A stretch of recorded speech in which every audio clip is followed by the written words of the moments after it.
End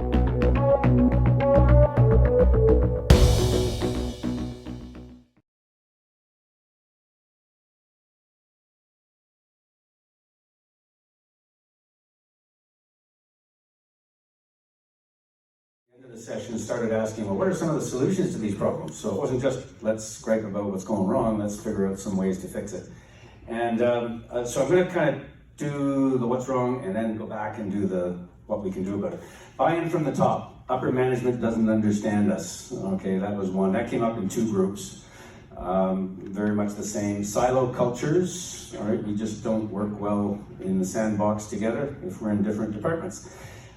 Labor jurisdiction, we talked a bit about union challenges, particularly if you got multiple unions, where they all have different ideas about what should and should not happen, and everybody needs to be on board with your changes, and that's a big difficulty, is getting everybody to agree. We can't see the return. We're always trying to justify what we want to do based on what will happen, not based on what has happened. And I'll just expand on that because both groups touched on this. We don't do a great job of communicating what we see as the future benefits, and we definitely don't do it in the sort of language that upper management understands, which was actually a big part of the theme that came out of yesterday's keynote in the morning with that we heard. So resource availability, people, we are kind of lean as a rule. We stopped short of saying that organizations are anorexic, but we did say they are awfully lean. Not a lot of extra people to do things when you need to make changes. We're short on good quality and quantity of data, or actually maybe it's better quality. So we're short on the quantity of good data on which to make decisions. And we are short on change management, getting people to buy in, so we just kind of throw in technical stuff and expect it to work. Lack of project management for reliability and maintenance projects. We try something, we get off to a great start, maybe do some training, whatever, and then it all just peters out because we don't manage it like a project. It's just part of your day-to-day job, and the next panic du jour gets in the way. We're working, I love the way this one was worked. We're working in the business, we're very busy doing that. We're not spending much time working on the business. All right, so improvements are all about working on the business, not in it. The other thing was we need to focus on the future as well as today. And after quite a bit of discussion, we thought maybe we should do a little bit more asset management and not just maintenance, because that's where that sort of thinking comes up. We don't have the basics. Again, both groups talked about lack of foundation before we jump into something new. And as a result, bad foundation, we fail.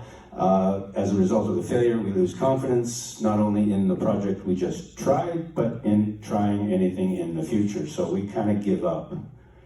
And now I'm going to skip the pink stuff because that's all how to fix it, and go on to the second group's things, which are actually largely similar. With a bit more depth. We've all got our own opinions, all right? And if you don't agree with me, then you're wrong.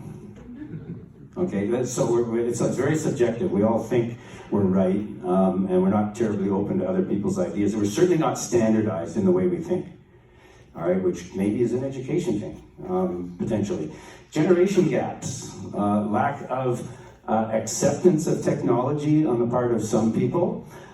Personalities that can get in the way. This was a young guy talking, by the way. Dealing with stubbornness. He's probably heard about what it's like to work with me. Communications are not only different, but in different ways. Breaking old habits, and that kind of got discussed actually quite a bit of people have their ways of doing it for 15 years and it's right, whether it is or not. And they're not open to listening.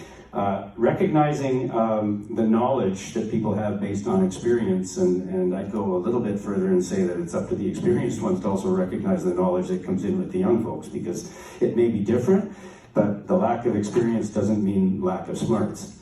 Impatience with the journey. We want results now, and almost nothing in reliability and maintenance happens fast. So we're always struggling with that one.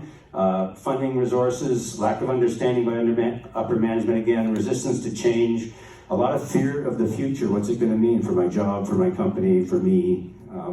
Lack of visibility of resources in terms of how can we make this happen? We don't have the space, we don't have the people. We can't find the people. We don't have the training, we don't have the job dates that we need. So all that stuff is just, even if it's there, it may not be visible, but in many cases, it's simply not there. We don't articulate the benefits in management speak. Project economics does not include operations and maintenance, right? We measure projects on, is it on time, is it on budget? Not, does it deliver value? All right, we're measuring things wrong, and the poor project manager thinks he's had a success when his project doesn't actually work, because that doesn't matter. That's not how he's measured.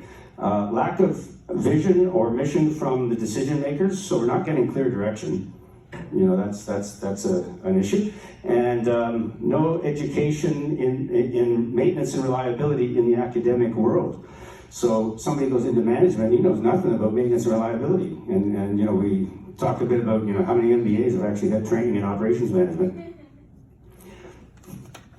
All right, and lack of understanding of risks, and you know, how do we know where to spend the money best? So there's not always a clear understanding of that. Technology can be overwhelming, and sometimes we go too far without those foundations, okay, and we tend to do it with technology. So some of the solutions, make sure that the change is relevant to the individual. Both groups actually talked about that, how the individual must make it theirs. And then it has a bit of a chance of success. Any others? No, on that one. I'm going to back up a few though.